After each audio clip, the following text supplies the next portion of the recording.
ये गणित के जो भी ये देख रहे हैं ना, ये गणित के कुछ कौन है समझिए, कौन समझते हो ना? वो इतने शॉर्ट हैंड में आपको बनाए गए हैं, इसे आपको याद करना है और इसी से संबंधित कुछ अन्य बातों को भी सीखना है। सबसे छोटी संख्या अगर अंक में पूछा जाएगा, एक अंक की सबसे छोटी संख्या क्या होगा? एक अंक की सबसे छोटी संख्या 0। एक अंक की सबसे छोटी संख्या 0। एक अंक की सबसे छोटी संख्या 0 और एक अंक की सबसे बड़ी संख्या 9। क्या होता है जी? 9 होता है। आई बोर्डों पर देख रहे हो ना? देख रहे हो? क्या पहले इसको आप सीखे थे? पहले समझे थे इसको? पहले इसमें सीखना समझना क्या है, बस इसको देखना है और याद रखना है अपने मेमोरी में। अपने मेमोरी में क्या करना है? इसे हमेशा के लिए सेव करके सुरक्षित कर लेना है, ताकि इसका जब भी काम पड़े तो आप आसानी से इसका उपयोग कर सकें। ठीक है ना? तो सबसे पहला ऊपर क्या लिखा है? सबसे पहले सबसे छोटी प्राकृत संख्या, सबसे छोटी प्राकृत संख्या 1। क्या है जी? सबसे छोटी प्राकृत संख्या है 1 है। और प्राकृत संख्या किसे कहते हैं? प्राकृत संख्या किसे कहते हैं? गिनती की संख्या को प्राकृत संख्या कहते हैं। गिनती की संख्या को गिनती की संख्या क्या होता है? 1 2 3 4 5 6 7 8 9 10 11 12 13 14 15 16 17 18 19 20। समझ गए ना? 1 से लेकर के आगे अनंत तक गिनती का कोई अंत नहीं है। अंत है? गिनती का अंत है जी? नहीं है। इस अनंत है। गिनती क्या है?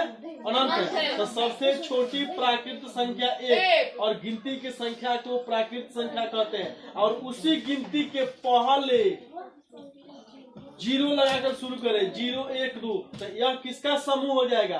पूर्ण संख्या का। किसका समूह हो जाएगा? पूर्ण संख्या का। पूर्ण संख्या का, पूर्ण संख्या का समूह हो जाएगा। ठीक है ना? तो सबसे बड़ी प्राकृत संख्या अनंत। अभी बताया ना, इसका कोई अंत नहीं है। अंत है? अनंत। क्या है जी? अनंत।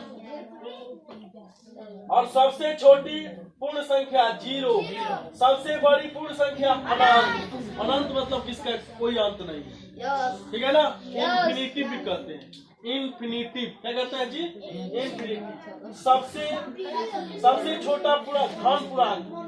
आइए धन पूर्णांक पे बात करते हैं। धन पूर्णांक क्या होता है जी?